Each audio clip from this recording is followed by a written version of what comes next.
پھر مجھے کربلا یاد آ گیا کہ یہی مہینہ تھا، 10 محرم تھی اور جمعے کا دن تھا اور نماز کا وقت داخل ہوا تو امام علی مقام نے اپنے لشکر کے سردار زہیر سے فرمایا ان سے کہو جنگ بند کریں یا تھوڑی دیر کے لیے رک جائیں، میں نماز پڑھ لوں، ہمیں نماز پڑھنے دیں۔ تو زہیر نے گھوڑا آگے بڑھا کر کہا شمر سے تھوڑی مہلت دو، ہم نماز پڑھ لیں۔ پھر تم نے جو مرضی کرنا ہے، نماز تو پڑھنے دو۔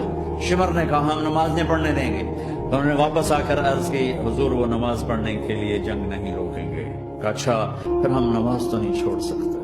میرے رب کی قسم اگر حسین نماز نہ پڑھتے تو انہیں کوئی فرق نہ پڑتا، لیکن ایک فرق پڑتا کہ پھر پیغام ادھورا جاتا ہے کہ ہم نے تلوار کی دھاروں کے نیچے بھی سر جھکانا ہے اور ہم نے تڑپتے جسموں کے ساتھ بھی سجدہ کرنا ہے اور ہم نے زخمی جسموں کے ساتھ بھی اللہ کے سامنے رکوع کرنا ہے اور ہم نے خون آلود جسموں کے ساتھ بھی رب کے سامنے کھڑے ہو کے آنے والی نسلوں کو پیغام دینا ہے کہ نماز وہ ہے جسے اس وقت میں بھی نہیں چھوڑا جا سکتا۔